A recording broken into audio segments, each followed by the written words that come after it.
Big Bang Fishing. Thank you for tuning in. This is our first episode. So what I wanted to do in our first episode is basically run you through the tackle that I use and what I have, and show you that you don't need to buy the most expensive thing to catch fish. So I'm also going to go through my surf tackle box with you and my normal dam freshwater tackle box as well. And as we move forward through videos, I will show you the different lures that I use, the traces, and we will be focusing mostly on fishing the waters in KZN, public bodies of water, because we noticed that there's a big disconnect. A lot of the videos out there focus on areas that we as normal guys that live in KZN don't have access to. So we're hoping that these videos are going to help you guys out. So let's get started. I'll run through with you my rods and my reels and what I pair them up with. So when we shoot the fishing videos after lockdown, you know what I will be using. So the first rod that I have, and probably one of my favorite, is the Assassin Slayer 7-foot medium heavy. I use this for multifaceted fishing, and I use it from bass, tilapia, estuaries. It's a very strong rod, very light rod, probably one of the best rods I've used. I normally pair this up with my Akuma Altira 30, which has 15-pound braid, and on that is a 12-pound Maxima leader. So yeah, very good combination and very light. You can fish all day with it without getting tired. My next combo that I use is an 8-foot Akuma Wave Power. This is a slightly heavier rod. It can cast up to 80 grams, which is probably on the other side of 3 ounces. It's an amazing rod.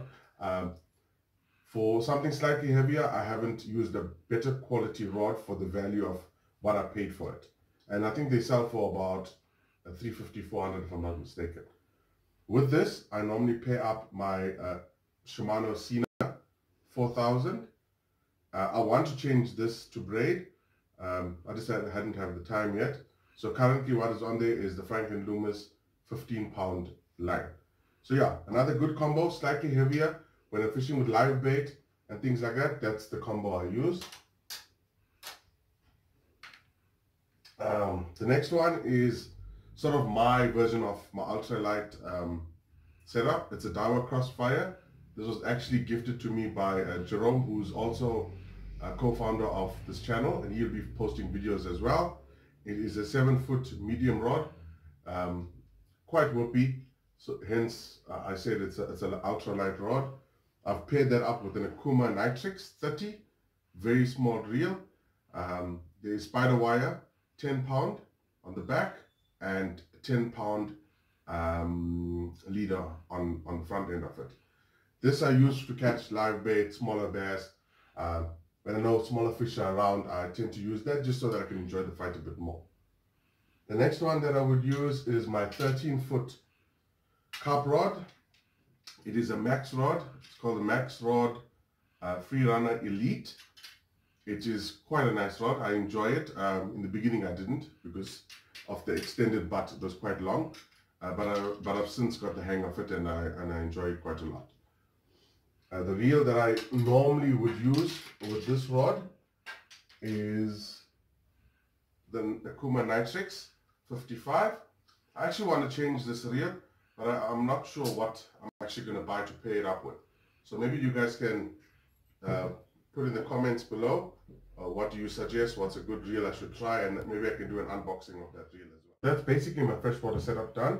I want to run you through what I use in the surf and estuary as predominantly my rods. The first one is an Assassin extra heavy spin. This is a 3-ounce rod. It's an 11-foot rod. Very good, lots of backbone and sensitive as well.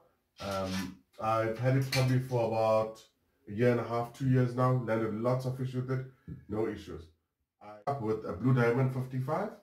It has 20-pound braid on it with a 20-pound Maxima leader, strong enough to pull, I'd say, salmon up to 10 kilos, no issues. The next rod that I use in the surf is a 4-piece Blue Marlin rod. I've had this rod and this Daiwa Saltus multiplier for 13 years. Jerome and I actually bought the exact same set together on the same day. We haven't had any issues with it. Probably one of my most reliable rods. It is rated a 4 to 6 ounce rod. It comes with 2 tips, a heavy and a medium. However, I often throw 8-ounce sinkers with the medium and use it for sliding for Garrick and things like that, and I've never had any issues with it. They are very strong. Yeah, so as I said, I do pay it up with my multiplier, which is a Saltus 50. It has 0.55 suffix giant abrasion on the back with 0.80 Maxima leader on the front. I also use the same rod for my grinder setup. I will be looking at buying a grinder rod shortly. So here again, guys, maybe you can comment below and tell me what your preferences are, and I will look at purchasing one of it and doing a review on those rods. So the reel I currently use is an Akuma Azores 90, which has 50 pound of braid backing and a 0.80 leader on the front. So yeah, that's basically all my rods and all my reels that I use. And as we progress in the channel, we will be testing new rods, new reels, and giving you guys feedback so that you can look at the best value for money options out there. Next, I want to just quickly run through the tackle boxes with you guys, and I want to show you what I keep in my tackle box, and we will do a deep dive video into what you should need for different facets of the sport. However, right now I'm just going to show you what I have in my tackle box. Okay, this is my freshwater tackle box. Let's go in and have a look. Okay, so I have a few floaters. These are, for me, the best floaters I've ever used. It's weighted correctly at the bottom. It's nice and visual, and you can cast it a mile out there. So yeah, I have floaters up here. I have the glow stick holders in here. I have hand sanitizer for Corona. And then I have a packet with just a few lures that are my favorites. I've tied traces with them already, so I don't have to waste time when I'm at the dam. Then I have a couple of springs. I have a few of these traces made that I use to feed the area. So I put your bomb mix on the sinker. I cast out 5 or 6 bombs just to feed the area, so I can create a feeding ground. I have a couple of other sinkers here, nothing too fancy, and a few hooks. Then I do make a lot of traces and keep them, so I don't have to spend time tying traces when I'm at the dam. It's just a piece of cardboard, slits on the top and bottom, and I have the traces tied on there, and the hooks go into the cardboard. So it saves a bit of space, and it saves you time for sure. Other than that, I have bobble traces. Normally I use 2-3 ounce sinker with either a circle hook or a normal J hook. We will get into trace making in the next video or so. Then I have a packet with all of my carp traces. It's just neat to tidy it all together, and it saves you from tangling and untangling these traces when you're at the dam. I have a packet of my popular hooks that I use, which is Max hooks. I use landed hooks, nothing too fancy there, but they're all in a packet. Here again, it just saves time while you're at the dam. You don't have to look for where your hooks are. I have some glow sticks. Here's more carp traces. A few of these bigger floaters. When I'm fishing with live bait, hopefully we get to fish again soon. I will show you guys how I rig live bait and fish for them with the float, and we catch a lot of bass with that. And then I have a couple of these containers, which I keep my swivels in, glow sticks, all the odds and ends, smaller sinkers, so that when I'm looking for stuff, I'm not ravaging through everything. I know exactly where everything is. And in a nutshell, that's basically my freshwater tackle box. Guys, next is my saltwater tackle box. So I carry quite a big tackle box because I don't want to run out of anything. I experienced before where I've taken just enough stuff for edibles and not edibles are on the run. So I do carry all my equipment with me. So just looking at my tackle box here, I have all my hooks that are in this pouch holder. It came with the bag, and basically I arrange it from sizes going down, 1, 10, 20, 30, 40, 50, and it's nice and neat, and I know exactly where everything is. So it saves me a lot of time there as well. In my tackle box itself, I have a few headlamps and lights. We do a lot of evening fishing. It's probably one of our favorite times to fish. I have some leader here. This is an 80-pound leader. I need to buy a few more. But as soon as the tackle stores open, I'll be doing that. I have this pretty neat storage box. It's actually meant for tablets, for people to keep their tablets in, but I purchased it at my local plastic store, and I keep my smaller hooks, swivels, and beads, things like that in it, and it's just so easy and convenient to just click open, take out the hook, and tie a trace when you need to. I have a chukka hammer, and then here again I have these small containers which I have swivels in, beads, just so that it's organized and it's easy to find. Especially, as I mentioned, we do a lot of evening fishing, so it becomes easier to manage that way. Some pliers, side cutters, scissors, lighter to start a fire if you need, hand sanitizer here again, and then cotton, lots and lots of cotton. As you guys know, if you're surf fishermen, you use a lot of that. And I have some batteries. We do a lot of estuary fishing, as I mentioned, and we like to use the glow stick holders. Put a glow stick on the line so we can see when we're having a bite easily. Okay, inside my tackle box,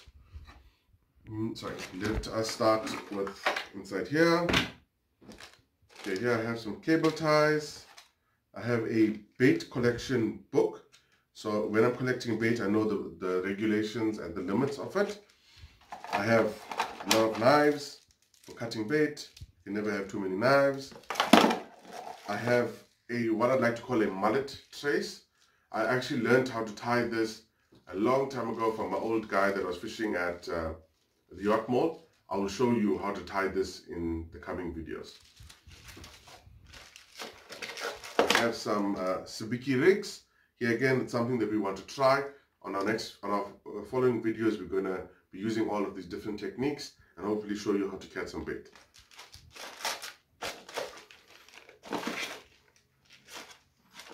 I have a lot of pre-made traces again. Let's see what's inside my tackle box.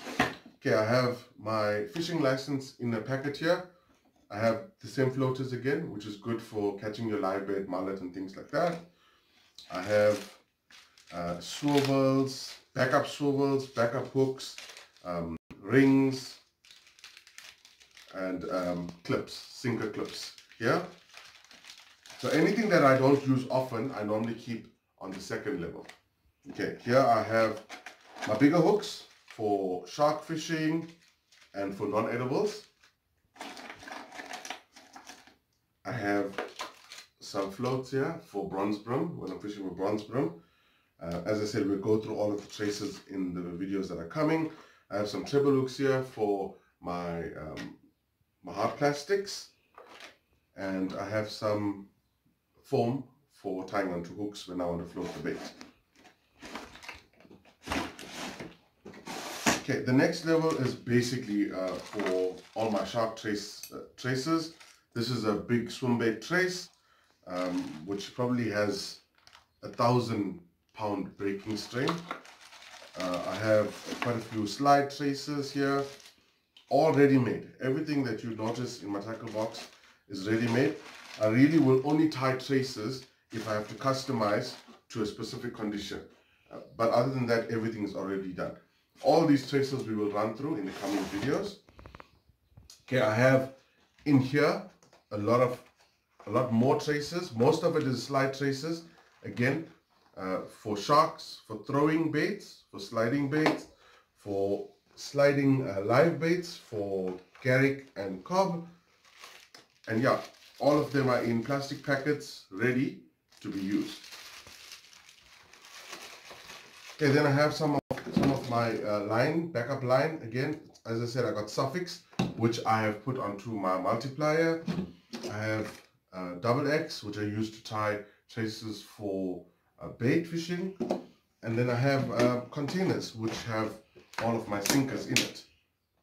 So they are not rolling around, and I know exactly which container has what ounce. So I label them on the top, and it just saves me time. Yeah, again, all of these things just save time, especially if you're fishing in the dark. You'll find your tackle quite easily. On the inside here, I normally just keep my trace wire, a few more traces here again on the cardboard that we discussed in my freshwater tackle box. And I generally keep this McCarthy packet of lures, which is a paddle tail, a very small paddle tail. And I use this for targeting small kingies in the estuaries and things like that. So guys, that was a quick explanation and tour through my tackle boxes. I hope you guys enjoyed that. Yeah, so this is all the tackle that I carry with me throughout the various facets of angling that I do. And I hope that you guys enjoyed the video. Please leave a comment below, and I hope to see you again.